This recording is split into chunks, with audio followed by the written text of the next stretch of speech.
नमस्कार दोस्तों, स्वागत है आप सभी का दोबारा से एक बार फिर से मेरे YouTube चैनल वैदिक धर्म में।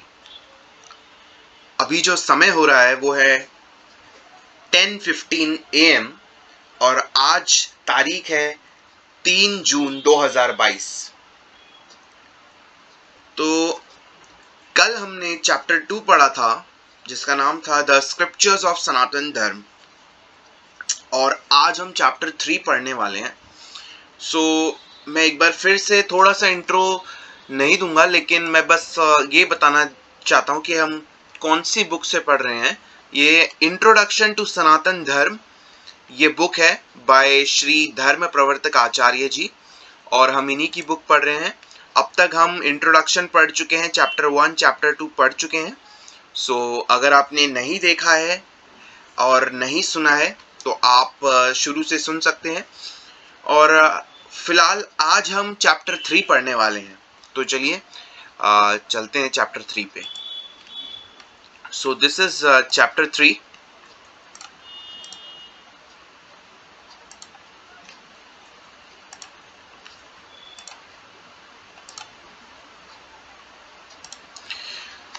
Chapter 3 the philosophy of Sanatan Dharma. पहले तो फिलॉसफी का क्लियर मीनिंग समझना पड़ेगा, फिलॉसफी होती क्या है। इसीलिए एक बार इसको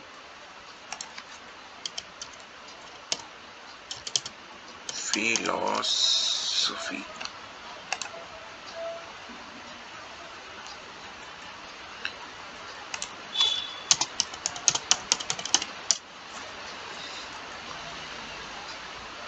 फिलॉसफी दर्शन,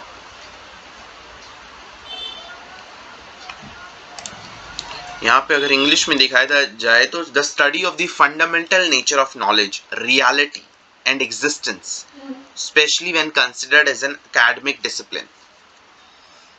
तो ये हाँ, ये तो पता ही था।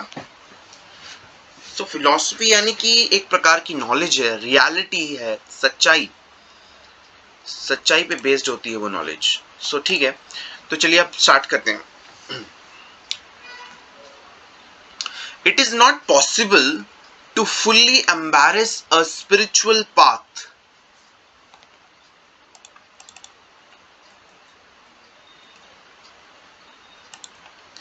It is not possible to fully embrace a spiritual path unless that path has the ability to provide us a completely satisfying philosophical explanation.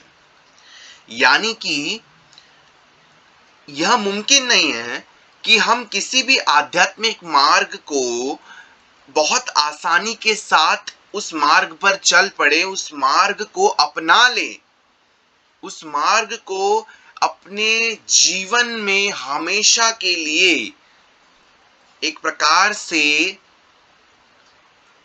माने। इतना आसान नहीं है इस चीज को करना। क्यों आसान नहीं है? क्योंकि अगर वो आध्यात्मिक मार्ग, वो जो मार्ग है, अगर उस मार्ग में इतनी क्षमता नहीं होगी कि वो हमको जो उसकी फिलॉसफिकल एक्सप्लेनेशन है, यानी जो उसका ज्ञान है, अगर वो हमको सेटिस्फाई ना कर पाए, उस ज्ञान से हम पूर्णतः सहमत ना हो पाए, तो यह असंभव हो जाएगा हमारे लिए कि हम उस आध्यात्मिक मार्ग को अपने पूरे जीवन उसके साथ उसको पकड़ कर रखें, उसको फॉलो करें। So a complete satisfying philosophical explanation of our overall reality. ये जरूरी है कि जो भी आध्यात्मिक मार्ग है उसकी जो भी फिलोसफिकल एक्सप्लेनेशन है, उसकी जो भी सच्चाई है, जो भी ज्ञान है, उससे हम पूर्णतः सहमत हों। तो Sanatan Dharma satisfies our philosophical inquiry perfectly. जो सनातन धर्म है वो हमारे जितने भी क्वेश्चंस हैं, चाहे कितने भी प्रकार के क्वेश्चंस हो, वो सनातन धर्म में जो ज्ञान है वो ज्ञान हमारी हर सवाल के जवाब के लिए पर्याप्त है और इसीलिए हम उस जवाब से पूर्णतः सहमत हो सकते हैं। Sanatan Dharma has been renowned for thousands of years and by millions of spiritual seekers for having a thoroughly comprehensive, systematic and logically supported philosophical world view.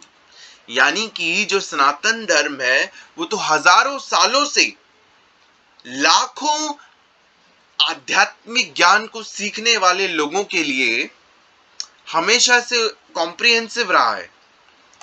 Comprehensive यानी कि हर चीज को समझाने वाला, सिस्टमैटिक है और हर चीज को लॉजिकली बताता है, सपोर्ट करता है लॉजिकली. ये नहीं कि कुछ भी, लॉजिकल वे में आपको चीजें एक्सप्लेन करता है सनातन धर्म. द फिलॉसफी ऑफ सनातन धर्म offers us a complete accounting of the totality of human experience. जो सनातन धर्म का जो ज्ञान है, जो उसकी फिलॉसफी है, वो हमको पूरी मानवता का एक पूरा काला चिट्ठा दे देती है. मतलब पूरी मानवता की जो अनुभव है वो सब कुछ बता देती है. हर ज्ञान, हर तरह का ज्ञान बता देती है. जैसे कि हम लोग मनुष्य का अस्तित्व क्यों है, हमारी असली व्यवहार क्या है, हमारा असली नेचर क्या है, भगवान कौन है, what we are to practice in order to fully develop ourselves spiritually. यानी कि हम ऐसा क्या करें कि हम आध्यात्मिक रूप से खुद को पूर्ण विकसित कर सकें. तो ये चीज है. तो कहने का मतलब यही है कि जो सनातन धर्म का जो ज्ञान है, सनातन धर्म की जो फिलॉसफी है,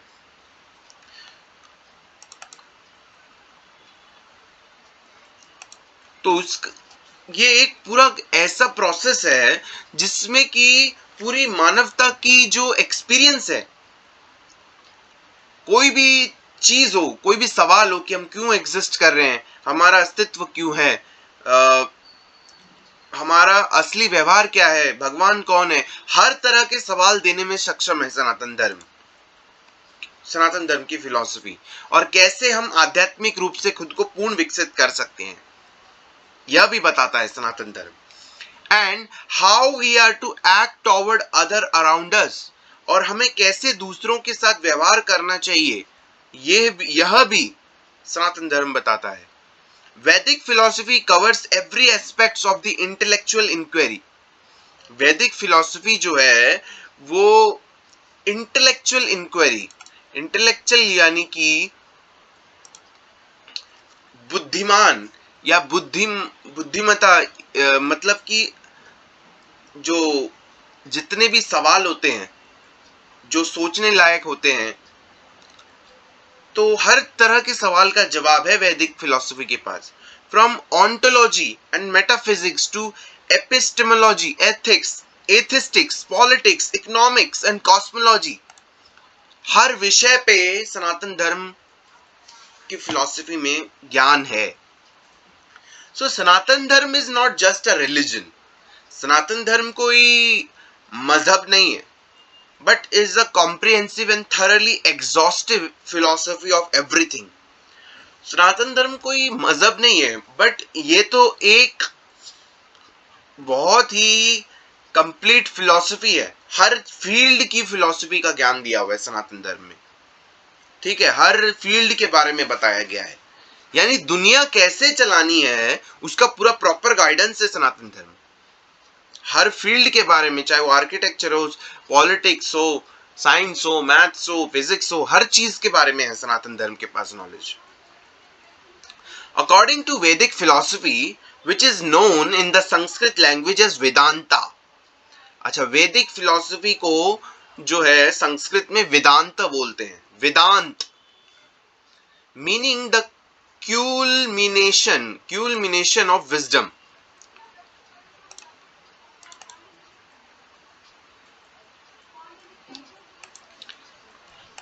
मतलब नॉलेज का खजाना मान सकते हो आप वेदांत को. Everything and anything in reality that is either perpetual और conceptual can be ultimately reduced to three different element realities or being ontologies.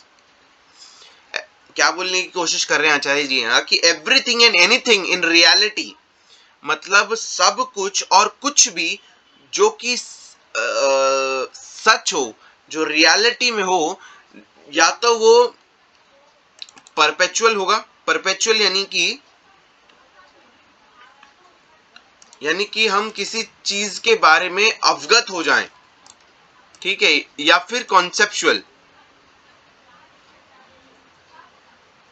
या जो हमारे दिमाग से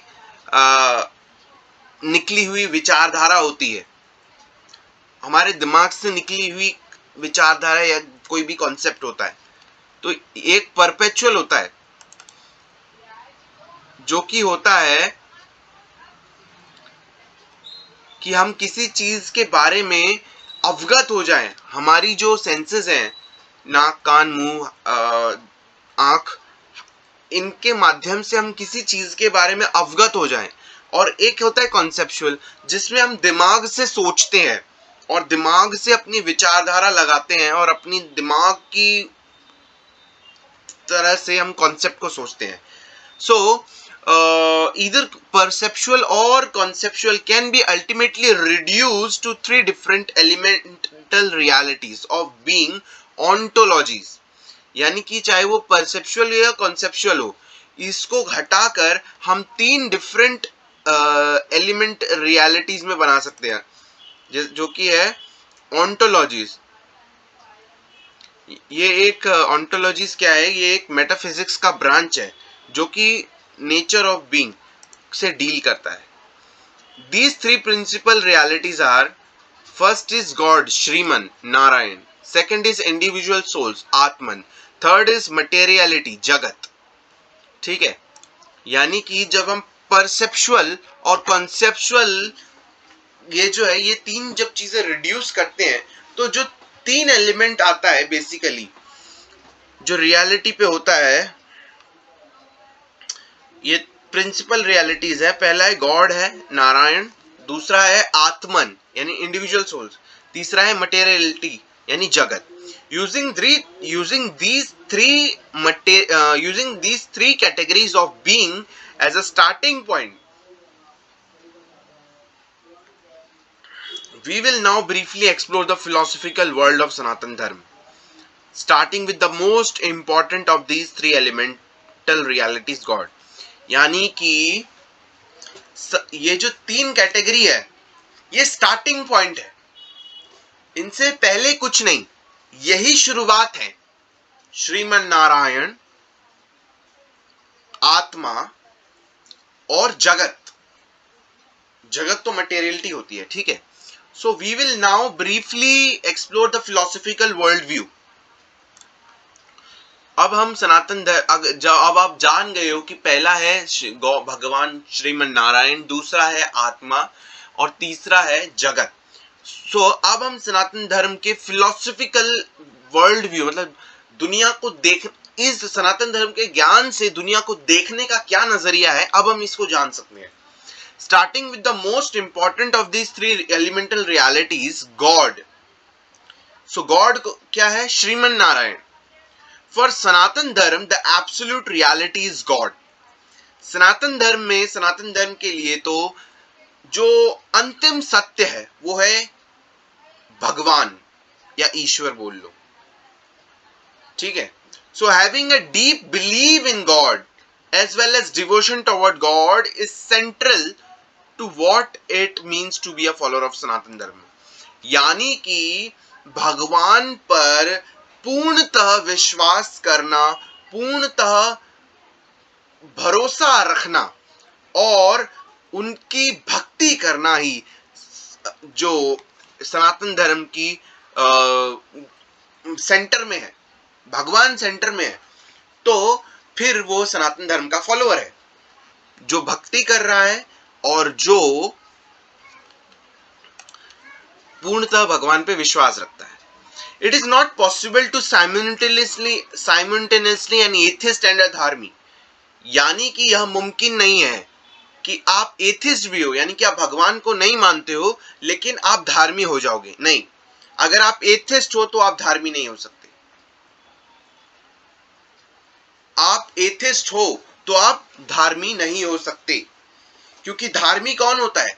धार्मी तो वो होता है जो वेदों पे विश्वास रखता है, जो वेदों के हिसाब से अपना जीवन यापन करने के लिए वेदों को अपना लाइफ गाइडेंस मानता है, वही है सनातन धर्म का फॉलोअर।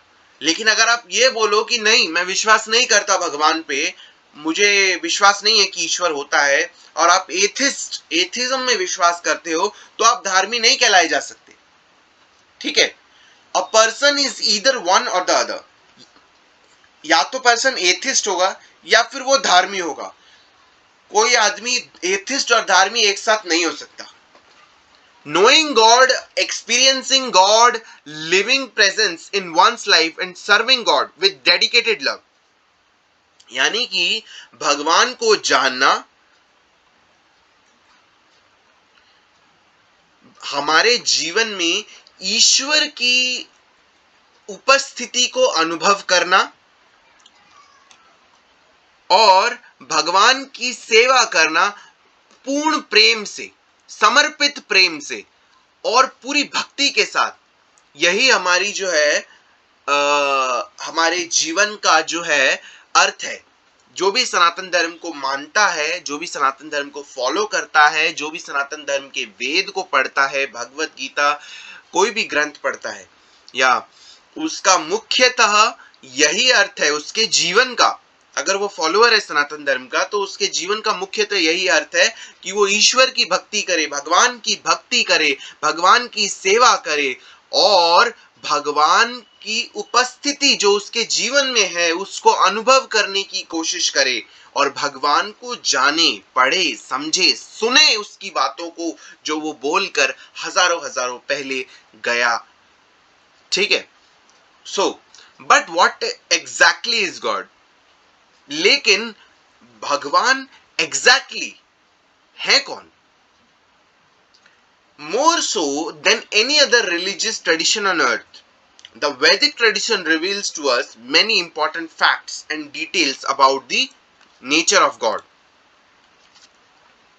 यानी कि वैसे तो दूसरे जो मजहबी परंपरा है पृथ्वी पे, उनसे ज्यादा वैदिक ट्रेडिशन, वैदिक परंपरा में यह बताया गया है कि बहुत सारे इंपॉर्टेंट तथ्य, बहुत सारे जरूरी तथ्य और जानकारियां दी गई हैं भगवान के नेचर के बारे में, मतलब उनका व्यवहार के बारे में। नेचर यानी कि व्हाट?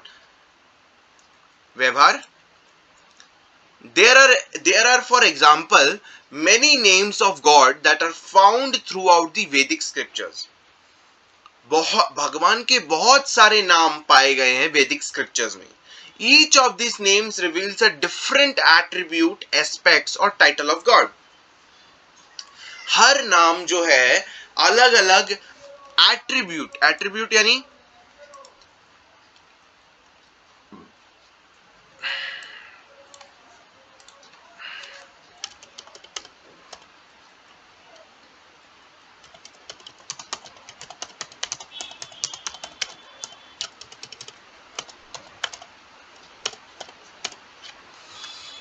गुण। सो reveals a different attribute, attribute यानी गुण, aspect, aspect यानी कि बिहेवियर ही होगा, एक मतलब करेक्ट वर्ड नहीं मिल रहा है, इसलिए मैं थोड़ा सा गूगल में वर्ड मीनिंग सर्च कर रहा हूँ। पहलू, हाँ पहलू, पहलू। तो एट्रीब्यूट यानी गुण, एस्पेक्ट यानी पहलू या टाइटल मिलता है जो गॉड का होता है, यानी कि उनके अलग अलग नाम के हिसाब से उनकी अलग अलग पहलू को जानने को मिलता है। हमें भगवान के अलग अलग पहलू को जानने को मिलता है, उनके भगवान के अलग अलग गुणों के बारे में जानने को मिलता है, और या फिर उनके जो उनको टाइटल मिला होता है। Okay, each one of these revealed an eternal names of God is sacred. Sacred का मतलब क्या होता है? connected with God or a God dedicated to religious service or deserving veneration. So ये जो नाम है, अलग अलग जो नाम है, ये अनंत, ये बहुत पवित्र है. आप ये समझ सकते हो, ये जो नाम है ये बहुत पवित्र है. ठीक है, और ये भगवान को डेडिकेटेड है. And is seen as non distinct from God himself. यानी कि भगवान का नाम और भगवान में कोई भेद नहीं है, कोई डिफरेंट नहीं है. जैसे मान लो मैं गौतम हूं, ठीक है, लेकिन जरूरी नहीं है कि मेरा जो नाम है गौतम वही मेरा व्यवहार हो. लेकिन भगवान के में ऐसा नहीं है. भगवान का जो नाम है, उनका नाम और उनके व्यवहार और उनके गुण में कोई डिफरेंस नहीं है. यानी कि जो वो हैं वही उनका नाम है. सो उनके नाम और उनके गुण में कोई डिफरेंस नहीं है. जबकि हम मनुष्य में क्या होता है, किसी का नाम अगर मेरा नाम अगर गौतम है तो इसका मतलब मैं ये नहीं कि मेरा व्यवहार गौतम जैसा ही होगा. नहीं, कुछ अलग भी हो सकता है, राइट. किसी का नाम अगर सचिन है या किसी का नाम अगर किसी का नाम अगर कमला है तो जरूरी नहीं वो कमल उसका बिहेवियर भी वैसा होगा. नहीं, हमारा बिहेवियर अलग हो सकता है हमारे नाम से क्योंकि हम मनुष्य है. लेकिन भगवान का जो नाम है और भगवान जो खुद स्वयं है, उनमें और उनके नाम में कोई फर्क नहीं है. दोनों में गुण वही होगा. जो उनके नाम से ही उनके गुण का पता लग जाता है, उनके नाम से ही उनके हर पहलू का पता लग जाता है. ठीक है. Therefore, when we meditate upon a name of God, it is non-different from meditating upon God Himself. यानी कि जब हम भगवान के नाम का जप करते हैं या भगवान के नाम पर ध्यान लगाते हैं, तो इसका मतलब ये है कि उसमें कोई फर्क नहीं है. अगर हम नाम भी बोल रहे हैं तो इसका मतलब यही है कि हम भगवान पे ही ध्यान लगा रहे हैं. ठीक है. ये नहीं कि मैं नाम बोल रहा हूं तो मैं नाम पे ध्यान लगा रहा हूं और भगवान का अलग है. ये तो भगवान का नाम है, नाम पे ध्यान लगा रहा हूं, भगवान तो अलग है. नहीं, भगवान और उनका नाम एक ही है, वो कोई अलग नहीं. अगर आप नाम पे ध्यान लगा रहे हो तो मतलब भगवान पे ही ध्यान लगा रहे हो. Of all the many names of God that are recorded in the Vedic scriptures, however, the most important and most intimately personal name of God is Shriman Narayan. वैसे तो बहुत सारे नाम है वैदिक स्क्रिप्चर्स में, लेकिन जो सबसे ज्यादा जरूरी और सबसे ज्यादा पर्सनल नेम है उनका, वो है श्रीमन नारायण. इनका नाम का बहुत ही खूबसूरत मीनिंग है, जिसका नाम मतलब है the auspicious sustainer of all beings. Auspicious यानी बहुत ही सुंदर, बहुत ही शुभ. ठीक है. सस्टेनर यानी कि स्ट्रेंथ और सपोर्ट फिजिकली और मेंटली. यानी कि हर बीइंग्स का, जो भी जीवित प्राणी है, उसके लिए भगवान जो है एक सपोर्ट है, शुद्ध, बहुत ही शुभ सपोर्ट है. ये श्रीमन नारायण का मीनिंग है. ठीक है. सो Shriman Narayan is the source and possessor of an infinite number of auspicious attributes. यानी कि श्रीमन नारायण यानी कि भगवान या ईश्वर, जो भी बोलो. सो श्रीमन नारायण जो है वो है सभी, वो सोर्स है और पोसेसर है of an infinite number of auspicious attribute. मतलब कि ऑस्पिशियस यानी कि शुभ, एट्रीब्यूट क्या बोला था, एट्रीब्यूट मतलब कि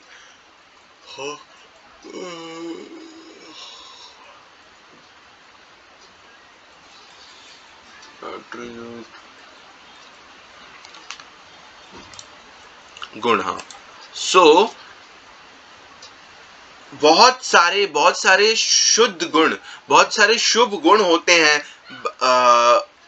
भगवान नारायण में, श्रीमन नारायण में. मतलब बहुत सारे. भगवान नारायण जो है उनके पास जो है वो एक सोर्स है, वो एक माध्यम है। सो उनके पास बहुत सारे शुभ गुण हैं and all expressed to a quantitatively infinite degree of qualitative perfection। मतलब कि उनके पास बहुत सारी परफेक्शन है। God is of the nature of ultimate good, यानी कि गॉड जो है उनका जो नेचर है वो पूरा अच्छा है and does not possesses anything contrary to good within his nature। यानी कि जैसे इंसानों में होता है ना कि अगर हम बुरे हैं तो अच्छे भी होंगे, नहीं, गॉड में ऐसा नहीं है, श्रीमन नारायण में ऐसा नहीं है। वो अगर अच्छे हैं तो उनका नेचर अच्छा है, उसके उलट कुछ नहीं है उनका, उनके भीतर सब कुछ अच्छा है, उनके भीतर पूरे परफेक्ट है वो, तभी तो गॉड है वो। In the same way that there can be no trace of shadow upon the surface of the sun। जैसा कि आप सूरज की परछाई जो है उसके सतह पर नहीं पा सकते, वैसे ही evil cannot exist in the presence of God. यानी कि एविल बुराई भगवान की उपस्थिति में अस्तित्व में नहीं आ सकती, वो रह ही नहीं सकती वहां पे। Thus God is the source of all that is good everywhere and anywhere। यानी कि भगवान जो है वही माध्यम है, वही सोर्स है,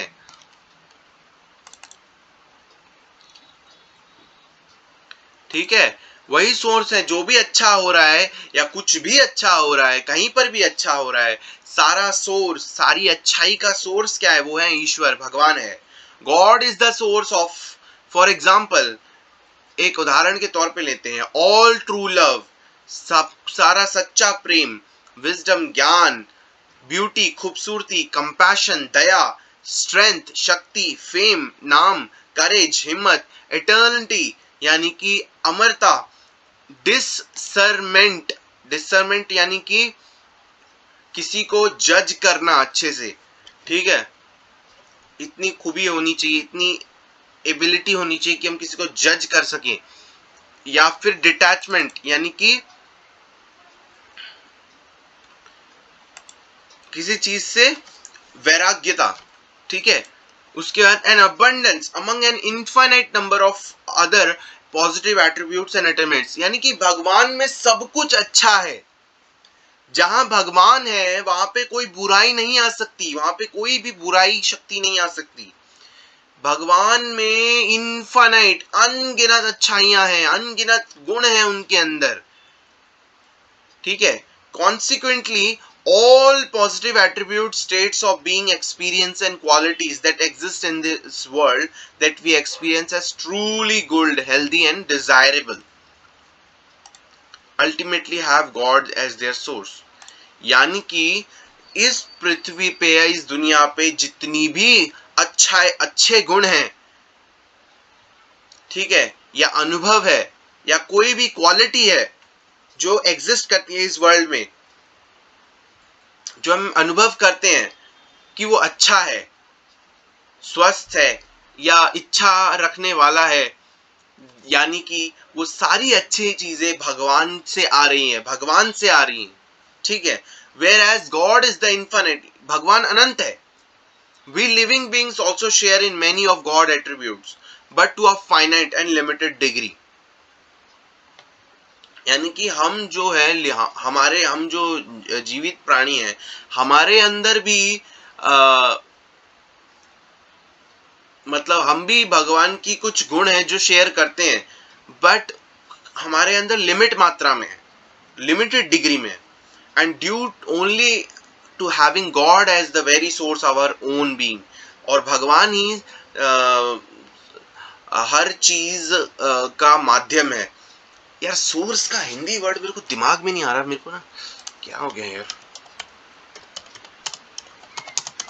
हिंदी स्रोत, यार वर्ड पता होता लेकिन दिमाग में नहीं आता।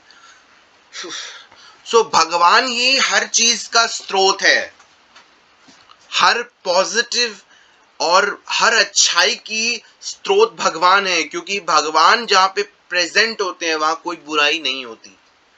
भगवान के अंदर हजारों हजारों इनफाइनाइट मतलब अनंत गुण हैं, अच्छे गुण। God essence in that of pure consciousness and transcendent spirit. Pure consciousness यानी कि शुद्ध चेतना है उनकी, किनकी? भगवान की। और वो ट्रांसेंडेंटल स्पिरिट है, दिव्यता है उनके अंदर। There is no trace of anything material in his nature. उनकी जो व्यवहार है उसमें कोई भी मटेरियल चीजें आप नहीं खोज सकते भगवान में। जैसे हमारा होता है ना कि हमें हर चीज को पाने के लिए हमारे अंदर एक तरह के हमारे व्यवहार में बदलाव आता है।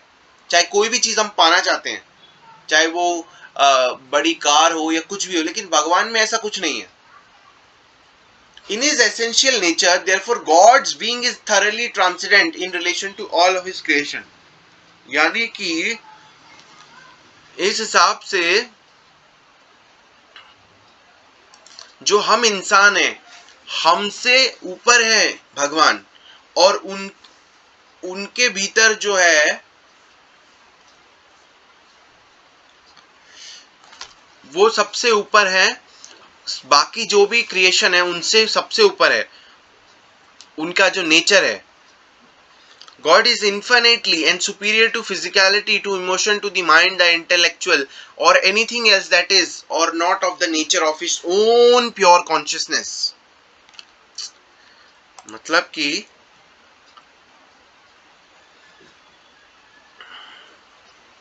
भगवान जो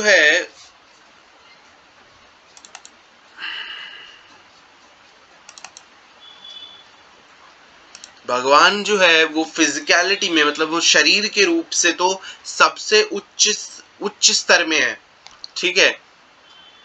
मतलब इन्फिनिट मतलब अनंत सुपीरियर। उनका शरीर बहुत उच्च स्तर का है। अगर फिजिकलिटी की बात की जाए, शरीर की बात की जाए, बहुत उच्च स्तर का है। उनके इमोशंस जो हैं बहुत उच्च स्तर के हैं।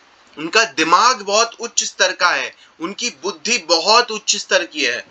और कुछ भी हो,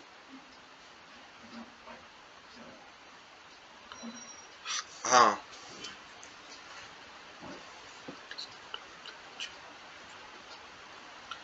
जो भी उसके शुद्ध चेतना का नहीं है, सब कुछ उसका उच्च स्तर है। God is also infinitely superior to all other living beings.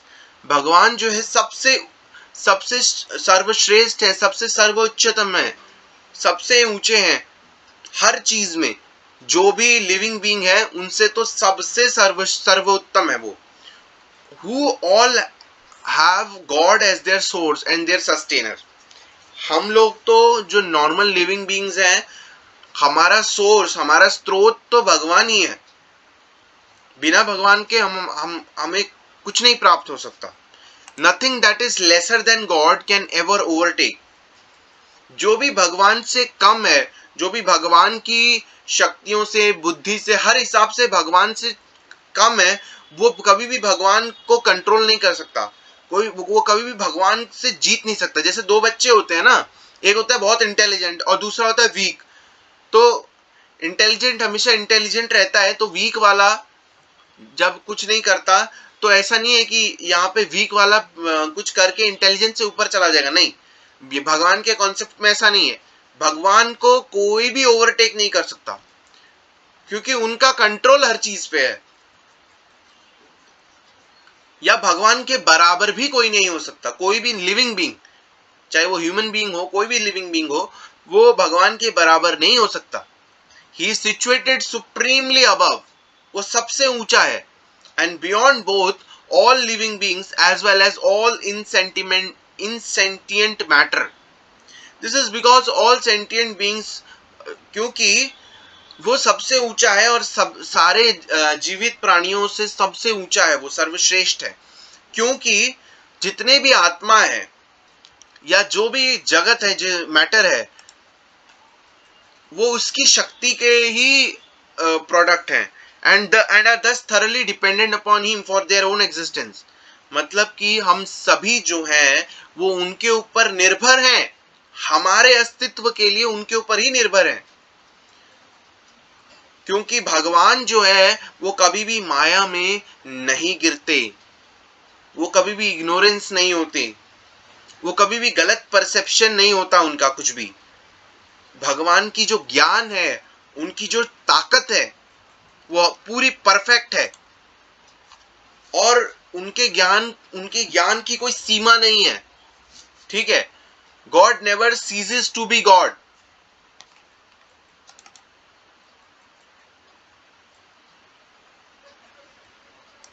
और टू इवन मिस्टेकनली फॉरगॉट और even momentarily that he is God. मतलब कि भगवान कभी भूलते नहीं है कि वो भगवान है, वो भूल ही नहीं सकते, वो गलती से भी नहीं भूल सकते, और कुछ देर के लिए भी ये नहीं भूल सकते कि वो भगवान है। Indeed, this is one of the many different characteristics that are found between God and all other living beings. और यही फर्क है, लिविंग बींग्स तो छोटी छोटी बातें भी भूल जाता है, भगवान कभी कुछ नहीं भूलते। God never forgets his true nature. भगवान कभी भी अपनी जो नेचर है उनका, वो कभी भूलते नहीं, उनका व्यवहार कभी भूलते नहीं है। But we finite beings do possess the capacity to forget the nature of our true self. लेकिन हम तो कभी कभी अपना ट्रू सेल्फ भी भूल जाते हैं, हम अपने आप की व्यवहार भूल जाते हैं। कभी हम बदमाशी करने लग जाते हैं, कभी हम शैतानी करने लग जाते हैं, कभी हम अच्छे बन जाते हैं, कभी हम पूरी तरह से खुद को बदल देते हैं। तो ये हमारी हालत है, लेकिन भगवान ऐसा नहीं है। This is why we are in illusion. तभी तो हम माया में है, लेकिन भगवान कभी भी माया में नहीं है, भगवान इल्यूजन में नहीं है। God is beyond all materially perceptual and conceptual reality as the very source and foundation of such material reality. This is because he is the source of all things. ठीक है, सो भगवान जो है ये मटेरियल चीजों से परे है। ठीक है ना, भगवान किसी दिमागी विचारधारा के रियलिटी से भी परे है, और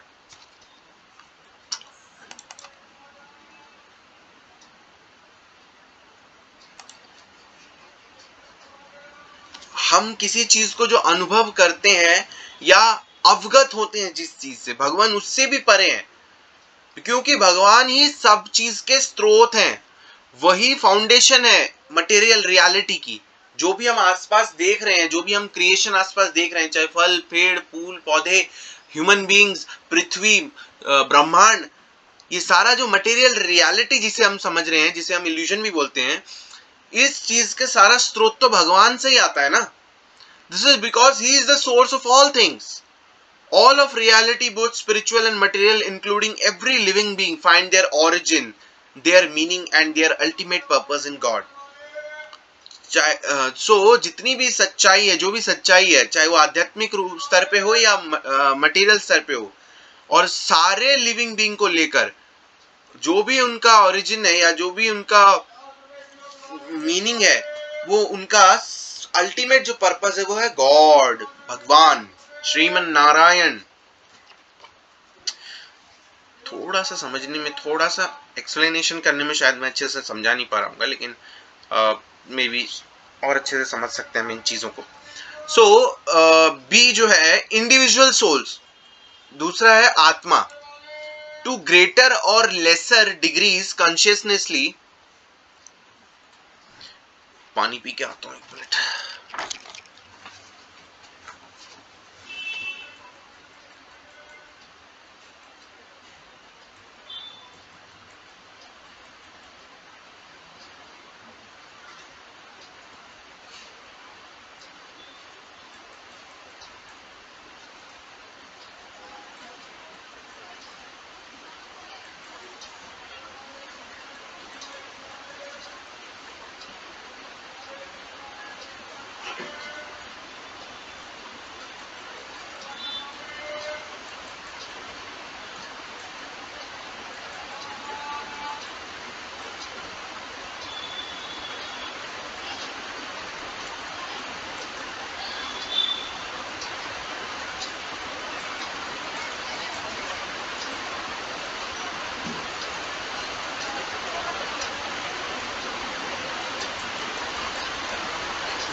सॉरी, कंटिन्यू करते हैं। यार आज का चैप्टर थोड़ा सा समझने में थोड़ी दिक्कत तो नहीं हो रही, लेकिन मुझे लगता है दिमाग जो है ना, डेटा को माइंड में स्टोर नहीं कर पा रहे। तो जो चैप्टर्स हम पढ़ रहे हैं लेकिन पीछे से थोड़ा थोड़ा भूल रहे हैं, नहीं? तो इस चीज को भी हमें ध्यान रखना है कि हम जो भी पढ़ें उस चीज को हम रिवाइज भी करें, क्योंकि अगर हम रिवाइज नहीं करेंगे तो हम जो पढ़ रहे हैं वो हमें समझ आएंगी, थोड़ी थोड़ी नहीं आएंगी, और फिर हम भूलते जाएंगे।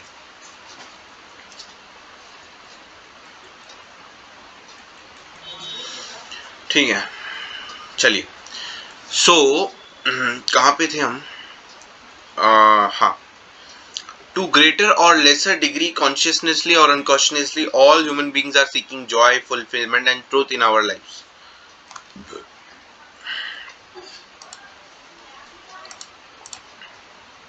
अच्छा, यहाँ पे थे हम। बी जो है इंडिविजुअल सोल्स एंड आत्मन, यानी कि पहले चीज तो हो गया था गॉड, श्रीमन नारायण। उनके बारे में हमने, उनके नेचर के बारे में, उनके गुण के बारे में वो जाना कि वो कैसे सबसे सुप्रीम बीइंग है। भगवान जो है सबसे सर्वोच्चतम है, और बाकी जो लिविंग बीइंग्स है वो उनके नीचे ही आते हैं।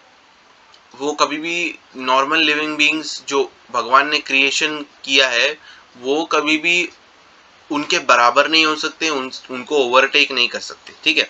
अब जो बी है इंडिविजुअल सोल्स यानी आत्मन, टू ग्रेटर और लेसर डिग्रीज, कॉन्शियसनेसली और unconsciously, all human beings are seeking joy, fulfilment and truth in our lives. ठीक है, चाहे वो ज्यादा हो या कम हो, चाहे वो चेतना अच्छी हो या चेतना गिरी हुई हो, चाहे जैसी भी हो, जितने भी ह्यूमन बीइंग्स हैं वो खुशी ढूंढ रहे हैं, आनंद ढूंढ रहे हैं। ठीक है, और अपनी जीवन में सत्य की खोज कर रहे हैं। We mistakenly seek such positive attainments in the external world. लेकिन हम जो गलती है हमारी क्या है कि हम जो है ये जो सारी चीजें, ये आनंद है, ये सब चीजें जो है ये हम बाहरी दुनिया में खोजने लगते हैं। ठीक है, due to our profoundly mistaken forgetfulness of the fact that such positive attainments are actually rooted in our own. हम यह भूल जाते, क्योंकि हम यह भूल जाते कि ये जो जितनी भी पॉजिटिव अटेनमेंट्स हैं, जो भी हम पाना चाहते हैं, ठीक है, जो भी हमारी गोल्स हैं, जो भी हम पाना चाहते हैं, उसके जो रूट्स है वो हमारे खुद हमारे भीतर हैं, लेकिन हम बाहर ढूंढते हैं, बाहर आनंद ढूंढते हैं। इंटरनल स्पिरिचुअल नेचर, हमारे भीतर जो हमारे अंदर की आध्यात्मिक व्यवहार है, वहीं से वो असली है, लेकिन हम बाहर ढूंढते हैं आनंद। We seek truths and facts in the external world, not realizing that God has already equipped us with the inner wisdom. हम सत्य और तथ्य बाहरी दुनिया में ढूंढने की कोशिश करते हैं, लेकिन हमें ये रियलाइज नहीं होता कि भगवान ने तो पहले ही हमें हमारे भीतर वो ज्ञान दिया हुआ है, हमारे भीतर वो चीज है, बस हमें वो जानना है। We seek beauty in the material world, not realizing that our own souls have already been gifted by God with unimaginable beauty. हम बाहरी दुनिया में खूबसूरती देखते हैं, लेकिन हम ये रियलाइज नहीं कर पाते कि हमारे भीतर जो आत्मा है वो कितनी खूबसूरत है, जिसे हम कल्पना भी नहीं कर सकते। वो इतनी खूबसूरत है जो भगवान ने हमें गिफ्ट के तौर पे दी है। We look for wealth in the world for not realizing that our soul already possesses the greatest of spiritual treasures. हम बाहरी दुनिया में नाम, पैसा, धन देखते हैं, लेकिन हमें ये एहसास नहीं होता कि हमारे भीतर जो है वो सबसे ज्यादा ट्रेजर है, स्पिरिचुअल ट्रेजर, आध्यात्मिक खजाना है हमारे खुद के भीतर। We fantasize about living in our material bodies forever. हम इसी फैंटेसी में रहते हैं कि हम अपने जो शरीर है मटेरियल शरीर है, उसी में रहेंगे हमेशा, एंड नेवर डाइंग, और कभी नहीं मरेंगे, forgetting that we are already eternal beings who never die. अरे हम तो ये भूल ही गए हैं कि हम पहले से ही एटर्नल हैं, हम कभी मरते ही नहीं है। लेकिन हम सोचते क्या है, हम शरीर के स्तर पे सोचते हैं कि हम शरीर के स्तर पे मटेरियल बॉडी है और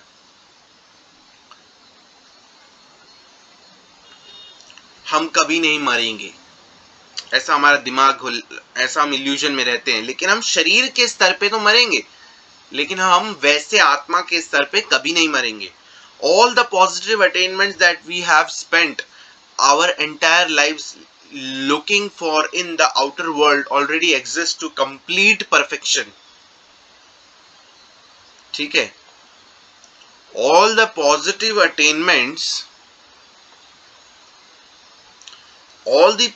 attainments, जितनी भी अच्छाई है जो कि हम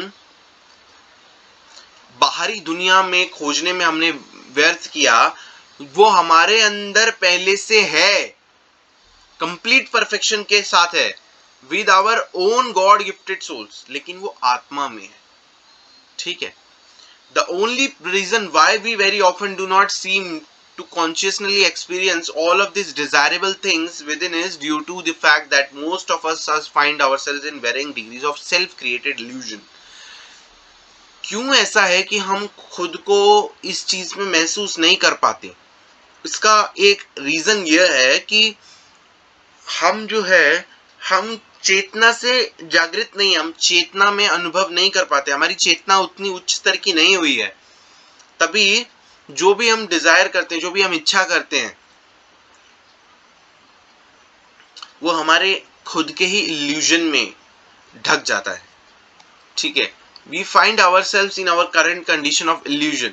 हम इल्यूजन में है, माया में है, डिससैटिस्फैक्शन, हम पूर्णतः सहमत नहीं है, सेटिस्फाइड नहीं है, खुश नहीं है, and suffering due to mistakenly identifying ourselves with objects. और हम बहुत ज्यादा सफर कर रहे हैं क्योंकि हम खुद को एक ऑब्जेक्ट के रूप में देखते हैं, मटेरियल बॉडी के रूप में देखते हैं। आत्मा का हम कुछ सोचते ही नहीं, हमें लगता है हमारा शरीर है बस। States of being and desires that are not reflective of our true self. यह तो हमारी सच्चाई है ही नहीं, यह शरीर तो हमारी सच्चाई है नहीं। We identify with our fleeting ego rather than with our true nature. हम तो खुद को अपने अहंकार से आइडेंटिफाई करते हैं, लेकिन हमारा जो सच है वो है अनंत। हम कभी नहीं मरेंगे, हमारी आत्मा कभी नहीं मरेगी, लेकिन हम उस चीज को नहीं समझते हैं। That true self, which is the very essence of our being, which is non-different from who we really are, is known as Sanskrit as आत्मन। यानी कि जो कि सच है, जो कि हमसे अलग नहीं है, जिसको संस्कृत में आत्मा बोलते हैं, यानी कि सोल, स्पिरिट भी बोलते हैं या कॉन्शियसनेस भी बोलते हैं अलग अलग मॉडर्न लैंग्वेजेस में। The inherent nature of our soul, Atman, is that our soul is eternal. हमारी आत्मा अमर है। It did not come into being when our present physical form was born. यानी कि हमारा शरीर जब पैदा हुआ तब ऐसा नहीं है कि हमारा शरीर पैदा हुआ तभी आत्मा पैदा हुई, नहीं। आत्मा अमर है, आत्मा पहले से थी, आत्मा का कभी जन्म नहीं हुआ, आत्मा हमेशा से थी, लेकिन हमारा शरीर का जन्म हुआ। And it does not go out of being when our body eventually dies. यानी कि जब हमारा शरीर मर जाता है तो ऐसा नहीं होता कि आत्मा भी मर जाती है, नहीं, आत्मा नहीं मरती। Rather, there was never a time when our true self did not exist. ऐसा कोई समय ही नहीं था जब हमारी आत्मा नहीं थी, हमारी आत्मा हमेशा से थी। Nor shall it ever cease to be. Our soul transcends all materiality, all things that are temporary and imperfect.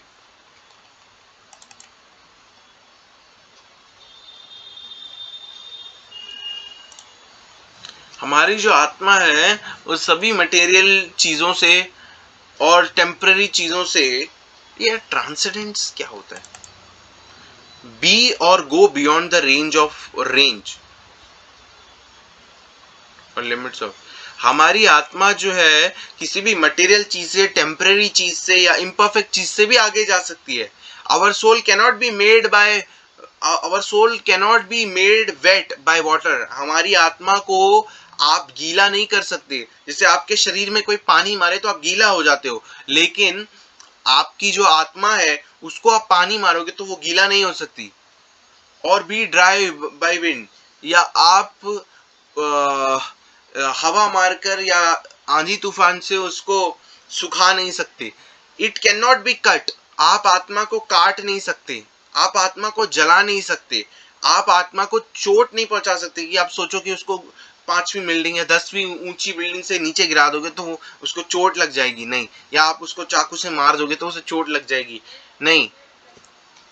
Though the body can be affected by either temporary pain or pleasure, body में affect पड़ सकता है, उस body को दर्द हो सकता है, बॉडी को खुशी भी होती है जो कि टेम्पररी होता है. And the many of other dualities of this world, our soul is never affected by any of the temporary states of this material realm. लेकिन हमारी जो सोल है उसको कोई इफेक्ट नहीं पड़ता इस टेम्पररी दुनिया की चोट से या खुशी से. Our soul transcends even the illusory experience of dread. हमारी जो सोल है वो तो डेथ से भी आगे निकल जाती है, डेथ होने के बाद भी वो आगे निकल जाती है. While most of the Abrahamic religions teach that we possess a soul,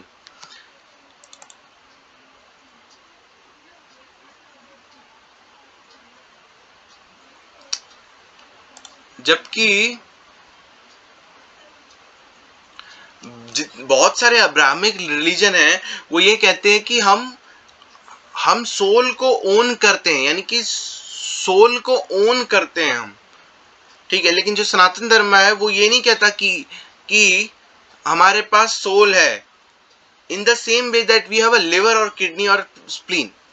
जैसे हम बोलते हैं ना कि हमारे पास लिवर है, हमारे शरीर में लिवर है, हमारे पास किडनी है, ऐसे ही अब्राहमिक रिलीजन में बोलते हैं कि हमारे पास सोल है. लेकिन सनातन धर्म ये नहीं सिखाता कि हमारे पास सोल है. Our soul is not something that we have. हमारा शरीर जो है वो उसका सोल नहीं है. जैसे शरीर का लिवर होता है, शरीर का किडनी होता है, तो ऐसा नहीं कि शरीर का सोल है, नहीं. Rather it is something that we are, बल्कि सोल जो है हम खुद हैं. सोल का शरीर है, शरीर का सोल नहीं है. यानी कि जो शरीर है, शरीर की आत्मा नहीं है भाई, आत्मा की शरीर है. समझ रहे हो? यानी कि शरीर को आत्मा नहीं दी गई है. जैसे शरीर को दिल दिया गया है, हृदय दी गई है, शरीर को किडनी मिली है, शरीर को लिवर मिला है, शरीर को नाक मिली है, शरीर को आंख मिली है, लेकिन शरीर को आत्मा नहीं मिली, बल्कि आत्मा को शरीर मिली है. तभी तो आत्मा जो है हम खुद हैं, हम हैं, हम सभी आत्मा है, ठीक है. आत्मा को शरीर मिली हुई है. The origin of the soul.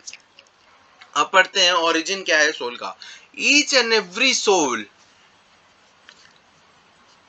in the reality world was originated situated in the spiritual realm long before our present existence here. यानी कि हर एक और हर आत्मा जो है, जो भी इस मटेरियल वर्ल्ड में है, वो पहले से ओरिजिनली वो स्पिरिचुअल दुनिया में थी.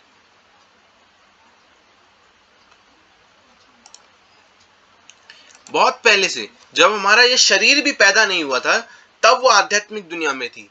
Every individual soul is a spark of consciousness that was originally situated in the unlimited transcendental effulgence of God. मतलब कि जितनी भी आत्माएं हैं वो सभी भगवान के पास थी पहले, ठीक है. We were an individual conscious spark of God's unlimited light. हम लोग इंडिविजुअल थे, भगवान के पास रहते थे, हम लोग कॉन्शियस स्पार्क थे और भगवान की दिव्य जो उनकी लाइट थी. To give a simple illustration, एक सिंपल एग्जाम्पल से of our pre illusion status in the spiritual realm. God is compared to the sun. भगवान को जो है सूरज से कंपेयर किया जाता है. While each individual soul was like the individual atoms of light that are situated in the effulgent rays of the sun.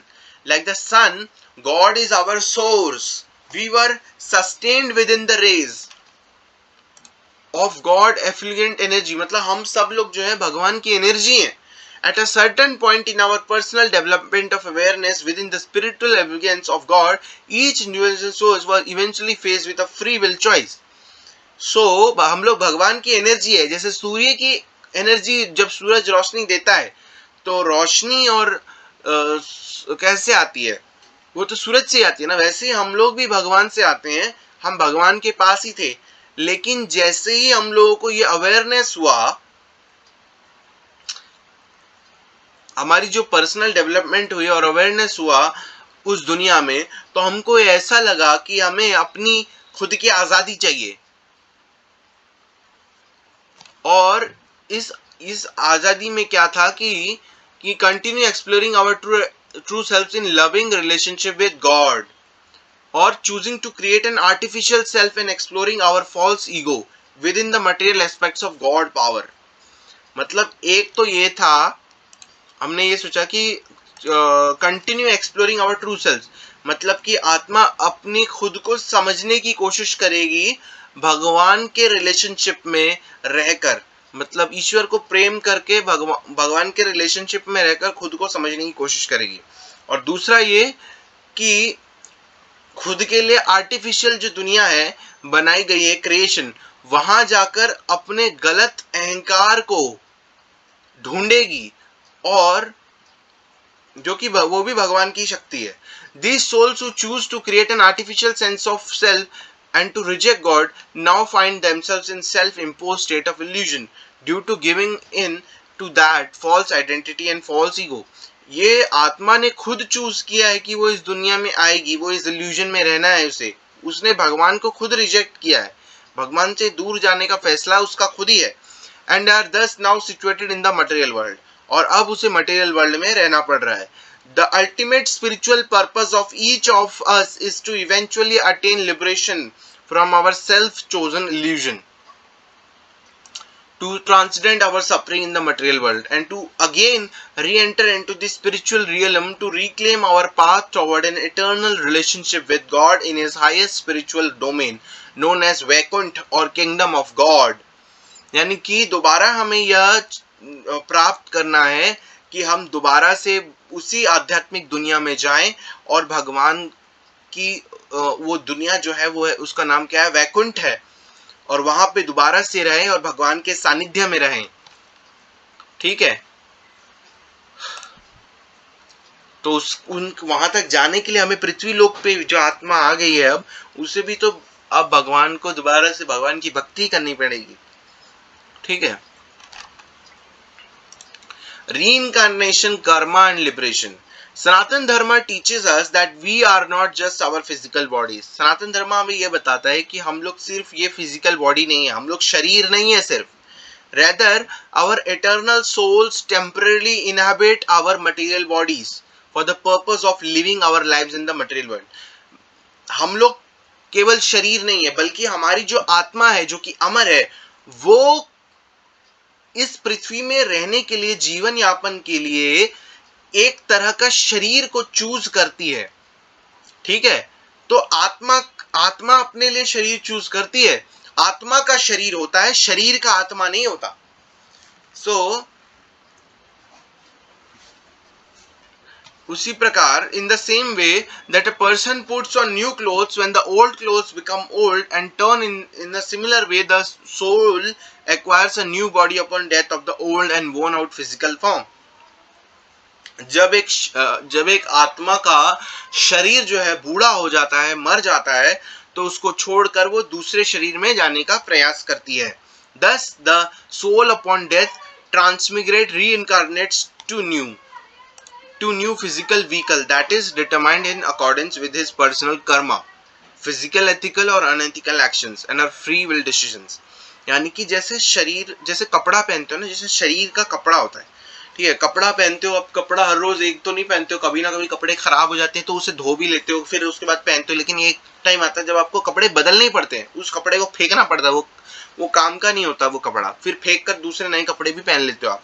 तो उसी प्रकार जो आत्मा है वो जो शरीर धारण करती है, जब तक वो शरीर ठीक चल रहा है, उस शरीर के माध्यम से वो इस मटेरियल वर्ल्ड में रहना चाहती है, वो मटेरियल वर्ल्ड में आज़ादी के साथ रहना चाहती है, वो मटेरियल वर्ल्ड में अपनी झूठे अहंकार को तुष्ट करना चाहती है। लेकिन क्या होता है, जब शरीर बूढ़ा हो जाता है, खत्म हो जाता है, तो फिर शरीर नष्ट हो जाता है, तो उसके बाद वो आत्मा दूसरे शरीर को धारण कर लेती है, और वो दूसरा शरीर से मनुष्य शरीर भी मिल सकता है, जानवर का शरीर भी मिल सकता है, किसी भी प्रकार का शरीर, किसी भी प्रकार की योनि मिल सकती है। वो कैसे डिसीजन होता है, वो उसके पर्सनल कर्मा पे होता है, यानी उसने जो कर्म किए होंगे, चाहे वो अच्छे कर्म हो या गलत कर्म हो, जिस हिसाब से उसका कर्म होगा उस हिसाब से उसको शरीर मिलेगा। And free will decisions. While experiencing life in this material world, we find ourselves undergoing a self-imposed trajectory of repeated births and death as we traverse the various cycles of reincarnation that we have created for ourselves. अच्छा, अब इससे होता क्या है कि बार बार हमें जन्म लेना पड़ता है, बार बार हमारी मृत्यु होती है, और हमें बार बार पुनर्जन्म लेना ही पड़ता है, और इस चक्कर में हम पड़े रहते हैं पुनर्जन्म के, क्योंकि ये तो हमने खुद के लिए ही बनाया है। विथ ईच, आत्मा ने खुद ही तो चूज किया था ना इस मटेरियल वर्ल्ड में आने के लिए, खुद ही ने इसने। With each human cycle of reincarnation we are faced with the choice to either evaluate ourselves spiritually or to remain static in our spiritual progress or to denigrate ourselves even further। यानी कि आत्मा के पास ये choose होता है भाई, भगवान ने ये भी दिया ऑप्शन कि या तो तुम भक्ति करके आध्यात्मिक उन्नति करके वापस मेरे धाम आ जाओ, ठीक है, या फिर तुम पड़े रहो इसी चक्कर में, तुम्हें अपनी आजादी चाहिए तो तुम करते रहो, ऐसे ही करते रहो, जो करना है करते रहो, ठीक है। If we choose to evaluate ourselves, अगर हमने खुद को एक्सप्लोर करने की सोची, then our next birth will be an advance form of body mind that is even more conductive for great spiritual.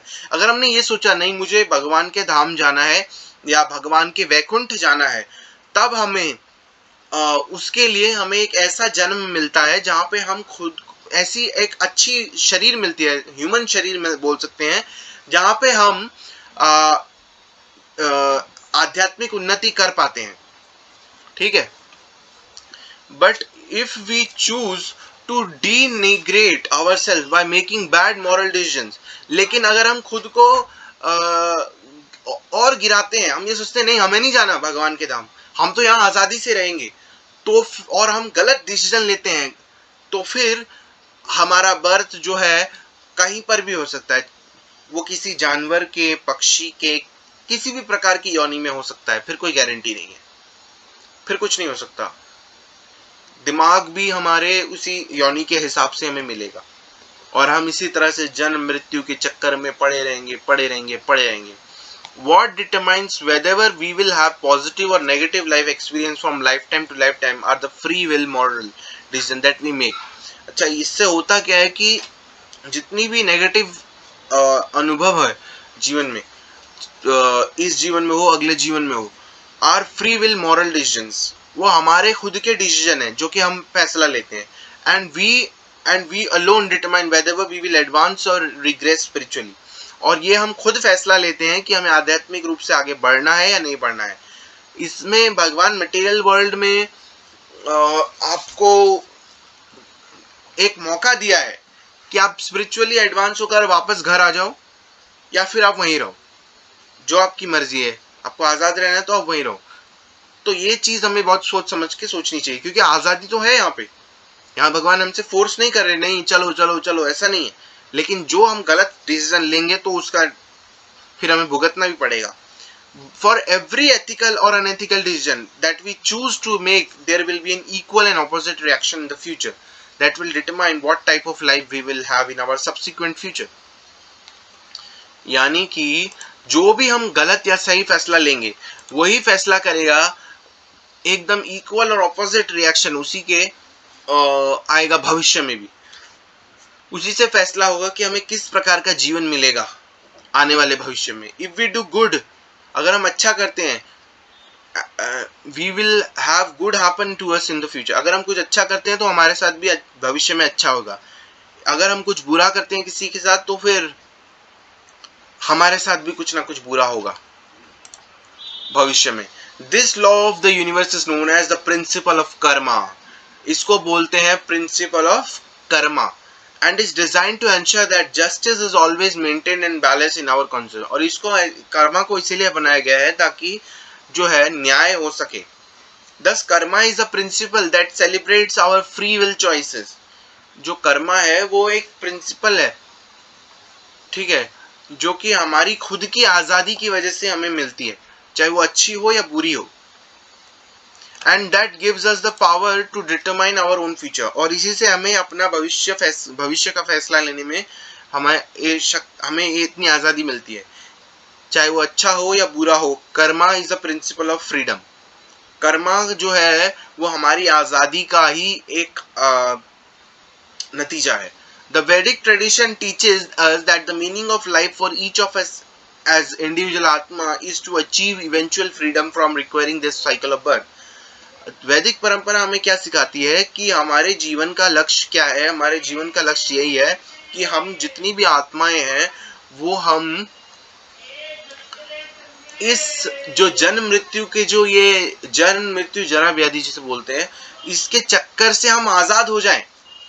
पहले हम भगवान को छोड़ के इस पृथ्वी में आए थे आजादी पाने के लिए, हैं, लेकिन अब हमें ये सोचना है कि हम कैसे इस जो जन्म मृत्यु जरा व्याधि है इसके चक्कर से आजाद होकर वापस वैकुंठ चले जाएं।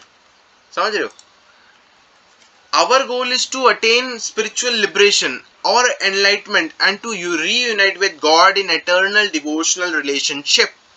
हमारा गोल क्या है कि हम दोबारा से भगवान के धाम जाएं, भक्ति करें, उनके साथ भक्ति में रिश्ता रखें और वहां उनकी सेवा करें। और अमर है वहां पे मरने का कुछ सिस्टम नहीं है, वहां पे हम अमर है। It is for the sake of achieving this ultimate goal of liberation alone that we find ourselves in this world of material duality. इसी वजह से हम इस material world में भी फंसे हुए हैं। Liberation in turn consists of two very closely aligned and sequential goals. First, to fully know, realize and experience our true eternal Atma. पहली चीज जो हमें ये एहसास करनी होगी वो ये है कि हम कौन है, ये हमें अनुभव करना होगा कि हम आत्मा है। This first goal is known as self-realization. ठीक है, self-realization must come first since we must know the knower before we know anything else. पहले तो हमें यही जानना पड़ेगा कि जो जानता है जो चीज हमें पहले उसको जानना पड़ेगा, तभी हम कुछ जान पाएंगे ना। जो आत्मा के बारे में जानता है, जो ये ज्ञान दे सकता है, पहले हमें उसको जानना पड़ेगा, तभी तो हम जान पाएंगे, तभी तो हम सेल्फ रियलाइजेशन कर पाएंगे कि हम आत्मा है। The second goal of liberation is to fully experience the presence of God in our lives. दूसरा गोल क्या है कि हम लोग यहाँ अनुभव करें कि ईश्वर की उपस्थिति है हमारे जीवन में, and to serve God eternally in a state of loving devotional awareness. और भगवान की सेवा करना प्रेम पूर्वक भक्ति की जागरूकता में, ठीक है। This second goal is known as God consciousness, ब्रह्म विद्या। अगर हम भगवान के भक्त हैं, भगवान की सेवा कर रहे हैं, ठीक है, भगवान के लिए हम भक्ति कर रहे हैं, हमें यह एहसास हो चुका है कि हम आत्मा भी हैं, तो इस लेवल को जो है गॉड कॉन्शियसनेस बोलते हैं। It is upon achieving these two goals that we can experience the highest degree of spiritual freedom. जब हमें यह एहसास हो जाता है कि हम आत्मा है, और जब हमें ये एहसास हो जाता है कि हमें भक्ति करनी है, भगवान की सेवा करनी है, जब हमें एहसास हो जाता है, जब हम भगवान भावनामृत हो जाते हैं, ठीक है, तो फिर उसके बाद हम आध्यात्मिक उन्नति को अनुभव करते हैं एंड दस achieve the greatest purpose of human life. और उसके बाद हम हमारे जो मनुष्य जीवन का पर्पस है वो हम अचीव करने में सक्षम हो जाते हैं। द मटेरियल वर्ल्ड, अब तीसरा है मटेरियल वर्ल्ड, जगत। Each one of us is an eternal soul who is currently find himself living in the material body. हम में से हर कोई अमर है, आत्मा अमर है, तो हम लोग अमर हैं, लेकिन हम लोग खुद को जो है एक शरीर में पाते हैं, एक मटेरियल बॉडी में पाते हैं, जो कि इस मटेरियल दुनिया में रहती है। और मटेरियल बॉडी जो है वो अमर नहीं है, मटेरियल बॉडी की एक लाइफ स्पैन होती है। More that material body finds itself in a world that is inherently designed as a place that is temporal, ever changing, ridiculed with imperfection and full of various set of dualities. तो material body को क्या समझ आता है? पहली बात तो material body के लिए जो ये चीज है कि ये दुनिया टेम्पररी है, सब कुछ बदल रहा है, ठीक है, और हर चीज इम्परफेक्ट है, कुछ भी परफेक्ट नहीं है, और हर चीज में कुछ ना कुछ दिक्कत है, ठीक है। कोई खुशी फेस करना पड़ता है तो कभी दुख भी से फेस करना पड़ता है। The characteristic of this material world are in every way that every mirror that the very mirror opposite of the character that found in spiritual reality. The material is temporary and impermanent, the spiritual is eternal and permanent. यानी कि इस material world के उलट spiritual आध्यात्मिक दुनिया जो है, material world temporary है, मटेरियल वर्ल्ड की एक लाइफ है, स्पिरिचुअल वर्ल्ड अमर है, ठीक है, स्पिरिचुअल वर्ल्ड परमानेंट है, और मटेरियल वर्ल्ड इम्परफेक्ट है, परमानेंट भी नहीं है, ठीक है। The material is fragmental and composed of part, the spiritual reality is of the nature of unity. The material is often chaotic and conflictual, the spiritual is inherently of the nature of harmony and balance. The living beings in the material world are often motivated by the base instinct for survival.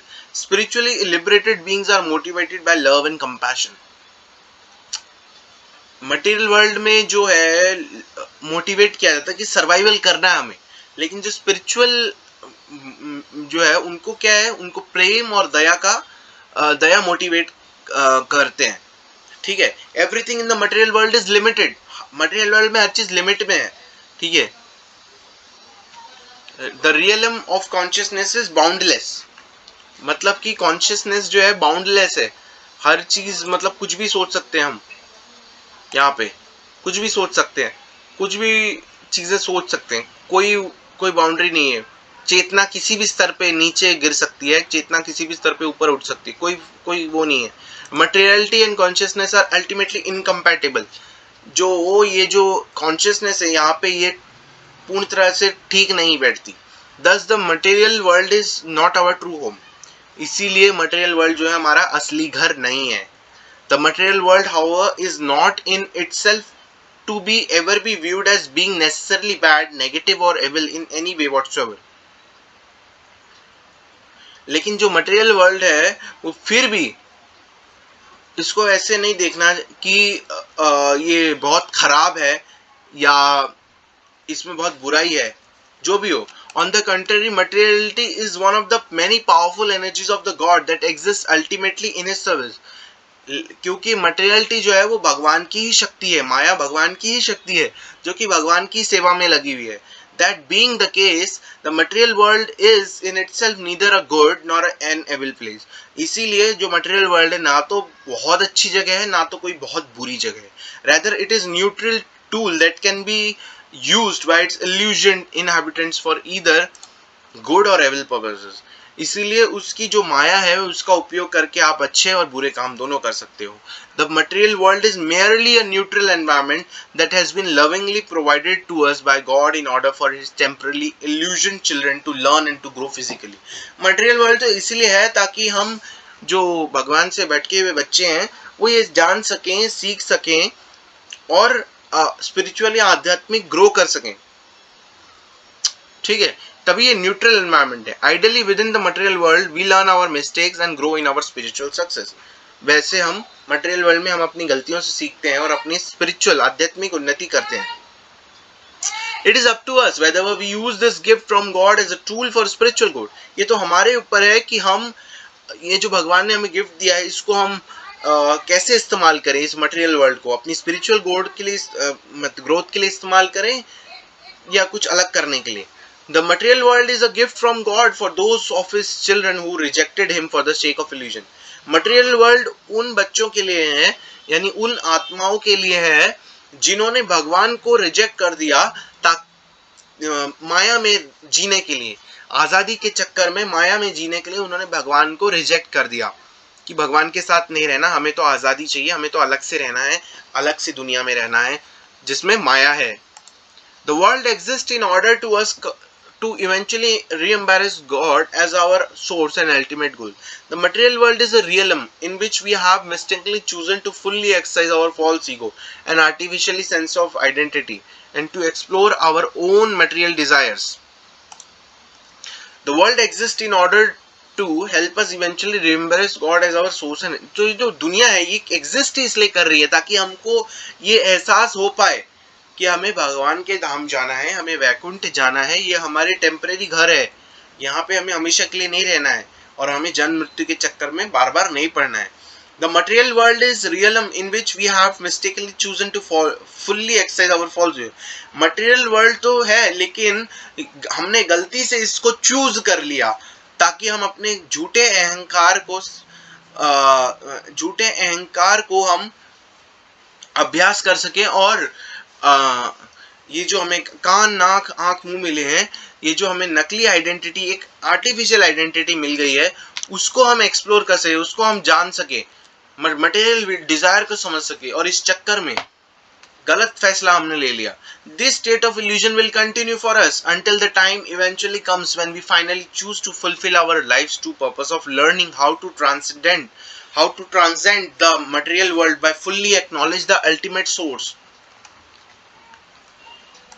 of this material world which is God. ये जो illusion है, ये जो माया है, ये तो हमेशा रहेगा जब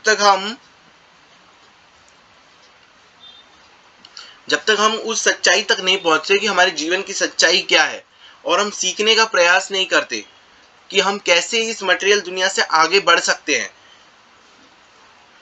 by fully acknowledging the ultimate source of this material world which is God. कैसे हम इस मटेरियल दुनिया से आगे बढ़ सकते हैं और हम अपने जीवन का लक्ष्य कैसे, हाँ, जब तक हम ये रियलाइज नहीं करेंगे कि भगवान ही हमारे जीवन का असली लक्ष्य है तब तक तो हमें इस मटेरियल वर्ल्ड में रहना ही पड़ेगा. ठीक है, हम इस माया में रहेंगे ही रहेंगे, लेकिन जब हम ये सीखने की कोशिश करेंगे, जानने की कोशिश करेंगे तो फिर कि कैसे हम इस मटेरियल वर्ल्ड से आगे जा सकते हैं और कैसे हम भगवान को प्राप्त कर सकते हैं.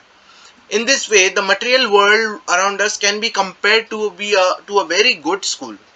इस हिसाब से हम ये जान सकते हैं कि जो मटेरियल दुनिया है ये एक अच्छी पाठशाला है जहाँ पे हम जीवन के अच्छे और बुरे लाइफ लेसन ले सकते हैं.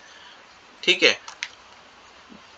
The spiritual end goal of our experiences in this material school is to finally graduate by achieving liberation, moksha, from the illusion and ignorance that we mistakenly choose. So, क्या बोलने की कोशिश की जा रही है कि ये जो मटेरियल वर्ल्ड है एक स्कूल की तरह है जहाँ पे हम सीखते हैं, हम अच्छी और बुरी चीज़ों को, लाइफ लेसन जो है हम सब कुछ सीखते हैं हमारे अनुभव के आधार पे, और उसके बाद जो हमारी आध्यात्मिक जो गोल है, लक्ष्य है, उसको जब हम एक्सपीरियंस करते हैं इस मटेरियल दुनिया में जो कि एक स्कूल की तरह है, और वहाँ से हम फाइनली ग्रेजुएट हो जाते हैं.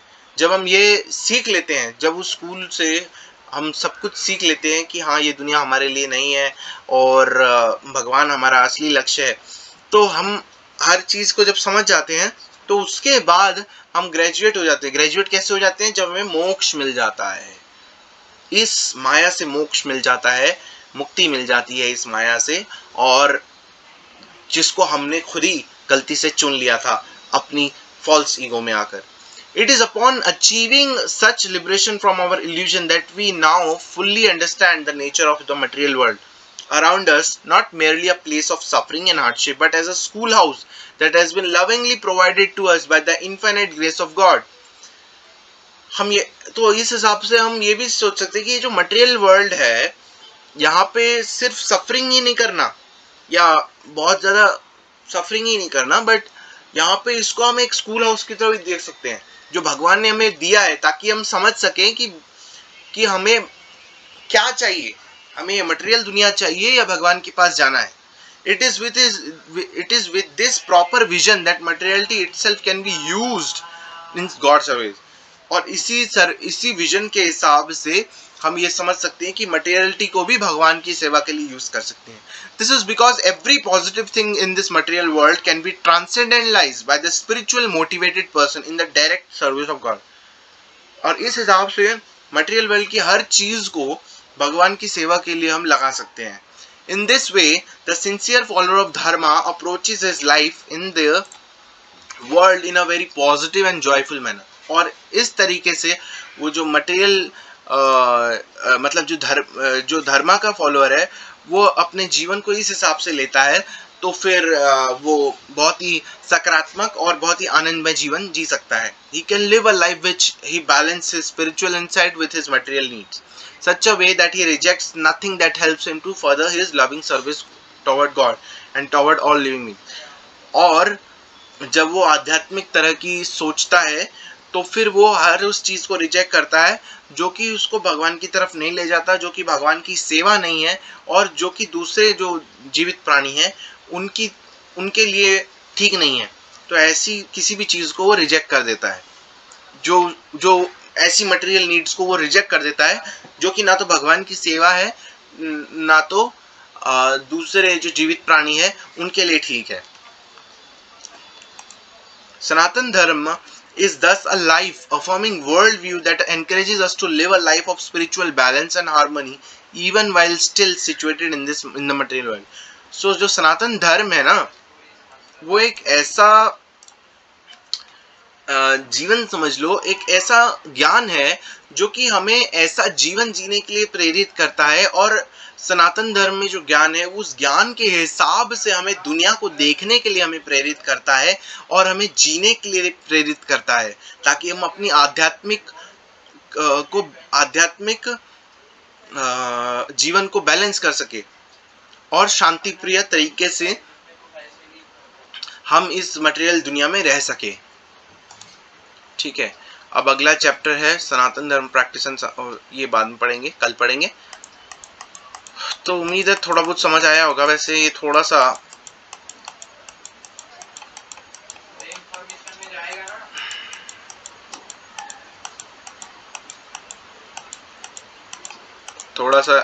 मैं समरी थोड़ा सा कहना चाहूँगा दोबारा से ताकि एक अच्छी खासी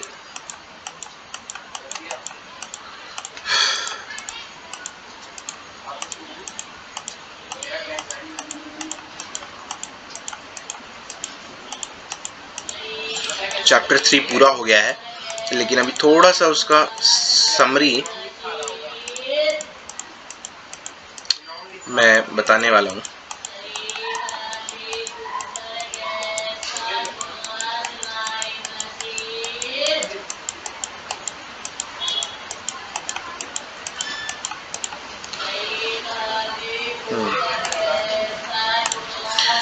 तो फिलॉसफी ऑफ सनातन धर्म हमने चैप्टर 3 अभी पढ़ा. तो इसमें हमने क्या पढ़ा? इसमें हमने यही चीज पढ़ी कि जो स्पिरिचुअल पाथ है यानी जो आध्यात्मिक मार्ग है, उस आध्यात्मिक मार्ग में इतना ज्ञान है कि वो हमें संतुष्ट कर सके पूरी सच्चाई जानने के लिए, कि हर तरह की सच्चाई को समझने के लिए संतुष्ट कर सके. सनातन धर्म में इतना ज्ञान है क्योंकि सनातन धर्म जो है हजारों सालों से लोग फॉलो करते हुए आ रहे हैं.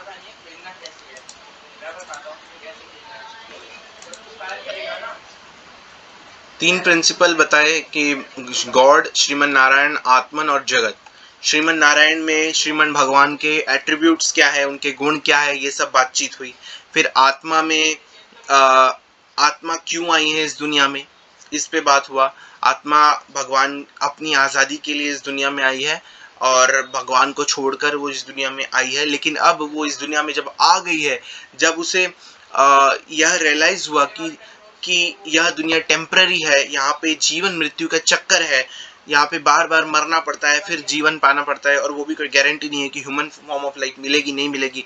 तो फिर आत्मा को यह रियलाइज होता है, तो वो वापस जाना चाहती है। अब उसे आज़ादी किससे चाहिए? अब उसे आज़ादी चाहिए अपनी जन्म मृत्यु जरा व्याधि से आज़ादी चाहिए। पहले उसे भगवान से आज़ादी आज़ादी चाहिए थी, वहां से भगवान को छोड़कर वो इस दुनिया में आज़ाद रहने के लिए आई, लेकिन अब उसे इस दुनिया को छोड़ना है, इस दुनिया में जन्म मृत्यु जरा व्याधि छोड़कर भगवान के पास वापस उसके सेवा में जाना है। वो ये चीज़ है। और मटेरियल वर्ल्ड के बारे में बताया गया कि मटेरियल वर्ल्ड किस तरीके से एक टेम्पररी दुनिया है, और यहाँ पर हम लोगों को एक स्कूल की तरह इस मटेरियल वर्ल्ड को सोचना चाहिए, जहाँ पे हमें अपने स्पिरिचुअल आध्यात्मिक उन्नति के लिए काम करना चाहिए, और उसी चीज़ को सोचते हुए हम मटेरियल चीज़ों को भी आध्यात्मिक उन्नति और भगवान की सेवा में लगा सकते हैं। कुछ इस तरह की बातें थी। तो उम्मीद है आप लोगों को ये चैप्टर समझ आया होगा, और कल हम चैप्टर 4 पढ़ेंगे। ठीक है, थैंक यू दोस्तों, आज के लिए बस इतना ही।